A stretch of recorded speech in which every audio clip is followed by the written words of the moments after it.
I have been with my partner for 7 years. We initially met online, and after meeting in person a few times and realizing our affection for one another, we found it promising to move in together. I moved from California to Pennsylvania to be with him throughout graduate school. All was seemingly well during this time. I have never really had any reason to not trust him. I encouraged him to very much so, to try his best to make friends, or to explore hobbies on his own outside of the various ones we share, because I have my own passions. And I found we connected most when we met in the middle through conversations about these passions, through the act of explaining or showcasing what we've taken in or learned. Throughout these 7 years, he has struggled with very low self-esteem. And though I don't necessarily think of myself as the pillar of self-love, the depth of mine doesn't reach the low perception of his self-value. Because of this, he has seen and stopped seeing both a counselor and a therapist, and has been on medication to help for the last 6 months. Things were seemingly well between us, and continued to be pretty fluid. We continued to share things, and take long walks, and were pretty open-ended about where we stood in the relationship. If one was feeling a bit of an ebb, the other would pick up more of a share, and vice versa. However, things took a bit of a dip about 2 days ago when I felt the ebb and asked him about it. Initially, he said there was really nothing wrong. And perhaps I was just feeling this way because with our schedules we haven't been able to see one another for long periods of time like we are used to, which is true. But the feeling continued to irk me, and when I asked about it a second time, he confessed to me. He had begun talking to another girl from another country via Instagram direct messages. And though things between she and him never crossed the boundaries of platonic friendship, he really loved the initial rush of someone asking him questions about his favorite movie, his favorite album, his favorite book. All things he and I already know very well about one another.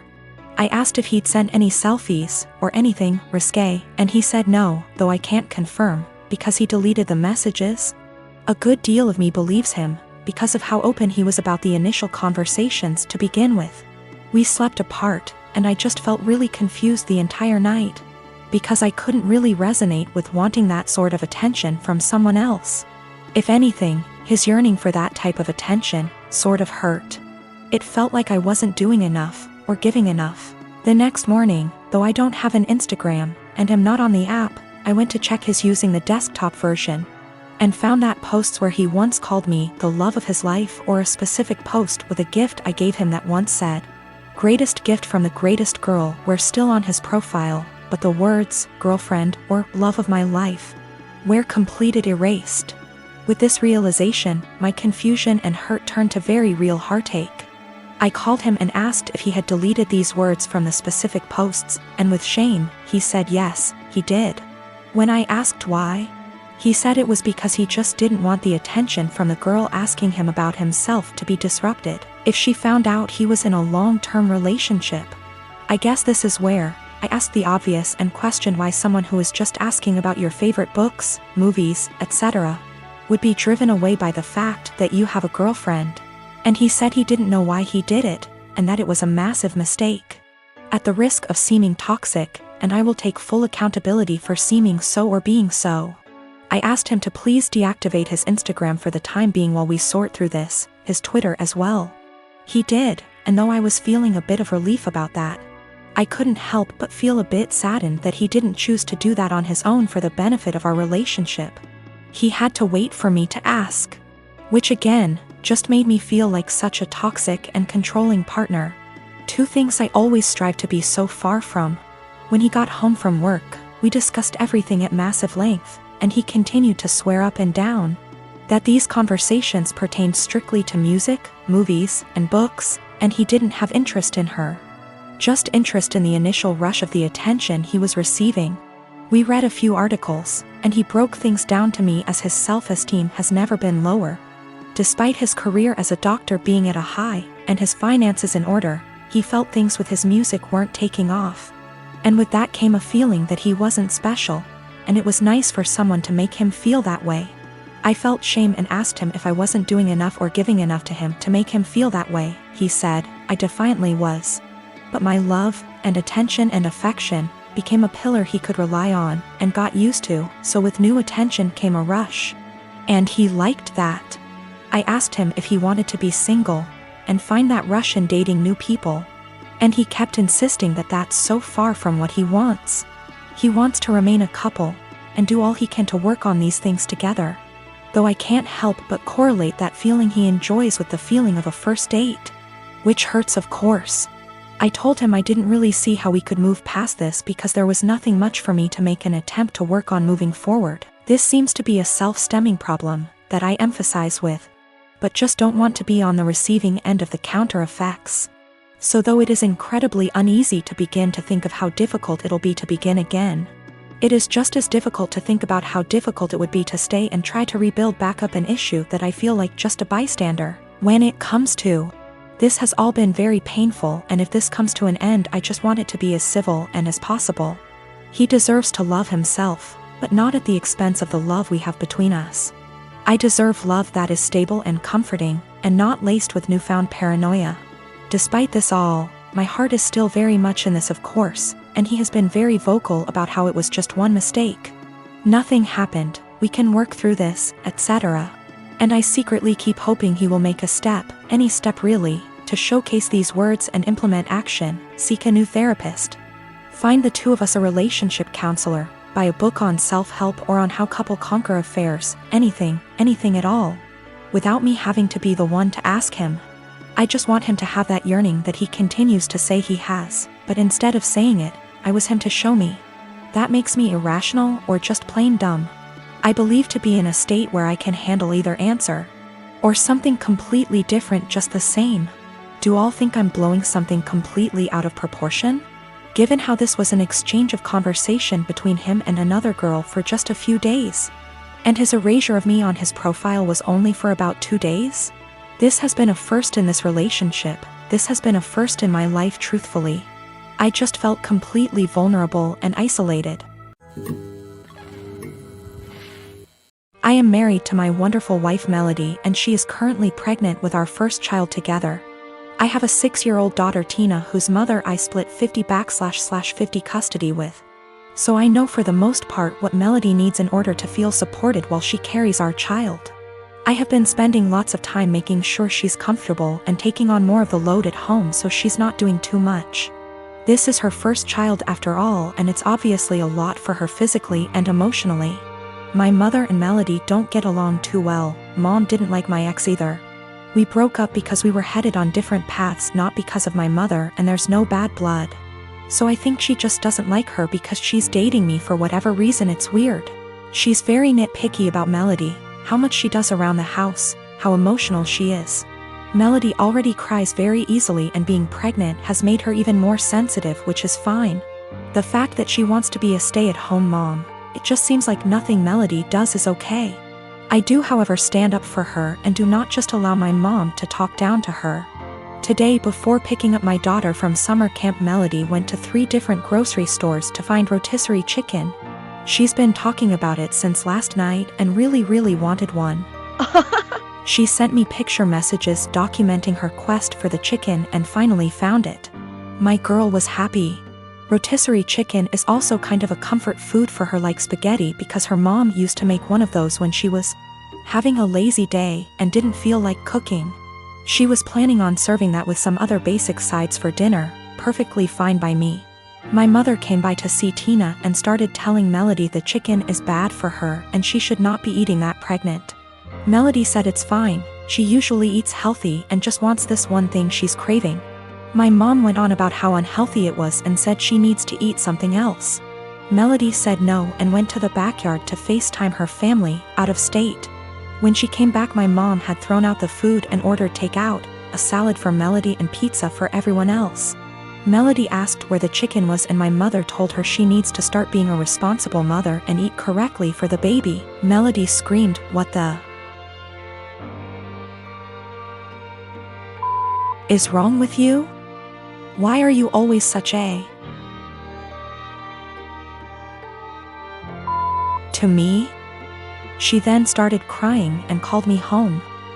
I came back and asked my mother to leave after hearing her story and said she is not to come back until she apologizes for how she treated Melody. My mom went on about how I'm choosing another woman over her, but I just think enough is enough and Melody reached her limit. She apologized to me for blowing up when Tina was in the house, but I told her it's okay, things happen, Tina is okay. And I went to find her another chicken before the store closed. My dad thinks I'm right for taking Melody's side, but my brother thinks I should always defend Mom. I do plan on having a sit down with both my parents and my brother with my mom. I'll talk to my dad first, then have a family meeting. I would still want my mom around, and honestly maybe I'm just weak, but that's my mother. However, if she cannot learn to change and respect my family, then we will just have to go and see. It's hard, but it is what it is. Melody doesn't even want to completely cut her out, she just wants change as well. But I will protect Melody at all costs, and if that means cutting off my mom, then so be it. My ex and I did not break up because of my mother. We had different ideas of where our lives were going. Tina was not planned, and we were already heading towards going our separate ways before she got pregnant. We tried to make it work for Tina, but that's not what relationships are about, so we split and it's working great. My ex and Melody get along great, Tina is happy, and we work through things as one big blended family. My ex and Melody have talked about my mother with each other before, and that was when I realized I needed to see a therapist to work through my childhood with a mom like mine. It's a process. I'm working through it the best I can. Melody's pregnancy is going smoothly for the most part. Just exhausting and emotional, as she put it. Also, we're having a girl. We had our gender reveal. I did find her another chicken yesterday night after this whole fiasco. Since my wife and I got married 3 years ago, things have been off. I know that people grow and change with time, but around our wedding, my wife changed drastically. She bleached her dark brown hair blonde right before the ceremony. And I honestly thought I was in the wrong church for a split second when she came down the aisle. We moved into our house right after the honeymoon, and she went into full domestic mode. We'd shared cleaning duties before, but once we moved into the house, she became insistent on doing everything before I could even get to it. Since this is our first house, I thought it was some kind of homeowner nesting thing, but it never stopped. Her hair color is none of my business, and I think most people would be happy not to have to clean. So I honestly didn't really think much of either of those things at the time. The big thing has always been how closed off she got after the wedding. When we were dating, she'd tell me long rambling stories about her feelings and rant to me when she was upset and all that. And I liked hearing about what was going on inside her head. After the wedding, that stopped pretty abruptly. If I ask her how her day is, she will only ever tell me that it was fine or super. She doesn't talk to me about her feelings anymore, ever, even when I explicitly ask, "How do you feel about X?" She also stopped telling me about anything important that happened to her. About a year after we got married, her grandfather died. Did she tell me she'd lost her grandfather? No. She told me that she had to go to a conference for work on the other side of the country, which I thought nothing of. On the second day she was gone. Her older brother texted me to tell me that my in-laws had really missed seeing me at the funeral. When I called her to ask why in the ever-loving hell she didn't tell me, and then lied about it, all she would say was, "I didn't want to trouble you. You have a lot on your plate." After that, she went on a couple of spontaneous family trips. She's really close to her family, so the first time she said she was going camping with her brother at their alma mater. I didn't think a lot of it other than to be slightly disappointed and confused that I wasn't invited. Because her brother's cool and the three of us go camping together a lot. But the second time, I started hearing alarm bells. I'd like to say I'm a more secure man, but after the second spontaneous family trip, my wheels started spinning and I started to think that maybe she was cheating. This was a weird insecurity in the back of my mind for a while, since she wasn't showing any other big signs of cheating. She wasn't guarded about her phone and hadn't changed her routine / appearance. A few weeks ago, she told me she was pregnant. I was over the moon about it until I asked her how many weeks along she was, and she nonchalantly said about 12 or 13. She'd been pregnant for like 3 months before she even bothered to tell me. She's not really showing at all, and she doesn't usually drink, so I had been completely in the bloody dark. I honestly hadn't even suspected. That was kind of it for me. I was sure she was cheating, and that it wasn't my kid. I thought there was no possible way that a woman would keep her pregnancy a secret from her husband for 3 months. So I snooped. Yes, I know I was wrong, but I wanted proof that she'd been having an affair before I moved out. One of my best buddies from college is a divorce attorney, and when I asked him what I should do, he sent me the info for a key logger. I installed it on my wife's laptop and was prepared for the worst. Now, I feel like what I found is somehow worse than her cheating. I didn't find any steamy messages, but I found out that she keeps a diary in a Word document that she writes in every day. I know I should have just stopped once I knew she wasn't cheating, but once I saw my name in her diary, I couldn't stop. I read all of it. All 7 separate documents, going back to way before we'd even met. Turns out she's not cheating. She's depressed, hates herself, and has absolutely no trust in me. All of the stuff I've been confused and bothered by has some kind of sad, self-loathing explanation. She hates having blonde hair, but she writes, "I know he'd divorce me if I went back to being a brunette. Because wives are supposed to be blonde almost every week. The wives are supposed to be thing is tangled up in everything." She thinks wives are supposed to be quiet, which is why she doesn't talk to me anymore. She thinks wives are supposed to make things easier for their husbands, not harder. Which is why she didn't tell me when her grandfather died. It just goes on and on and on. She didn't tell me when she got a huge promotion and a raise because he'd leave me in a heartbeat if he knew I made more money than he does. Men can't handle that. It hurt to know that she thinks of me as some kind of one-dimensional 1950s husband. And I've been racking my brain to think of anything I could have done to make her think this way. What I can't handle is that she'd lied about the big stuff. I honestly don't know if I can forgive her for not telling me about the miscarriages. The spontaneous family trips were actually her miscarrying 2 of our children, one at 5 weeks, the other at about 10. She went and stayed with her parents while she was recuperating, and her brother and sister came to support her. But not me. I didn't get to be there for her, because she thinks I would leave her immediately if I knew that she'd killed our children. She's convinced that she caused both miscarriages because she smoked pot for a long time before we got married. For what it's worth, it sounds like her family tried both times to get her to tell me, but she wouldn't. She finally told me about this pregnancy because her parents threatened to tell me she didn't. I'm just absolutely confused. I don't even know what to think right now. I'm just so baffled because everything she says about me in her diary is insanely nice. She goes on for pages and pages about how much she loves me and how she thinks I'm her soulmate and how she would do anything for me. I just can't understand why she thinks that I would leave her. Knowing that she's spent the last 3 years walking on eggshells around me, convinced that I would leave her at the drop of a hat is just so confusing and awful. I feel like our marriage is some kind of lie. The woman I thought was self-confident and ready to take on the world is actually full of self-loathing and really, really depressed. I don't know her at all. She's been suffering silently with depression long before we met. She has no faith in me, no trust. She thinks that every hug and kiss I give her and every "I love you" I say is a lie. I just don't know what to do. She obviously needs serious help, but I don't know how to get it for her. I can't tell her that I read her diary.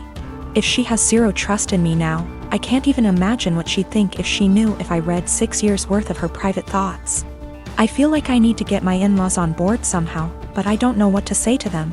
I know I can't ignore this, but I feel like any move is the wrong move. I am a 22 years old female, have an older sister, 25 years old. My sister is very sensitive about everything.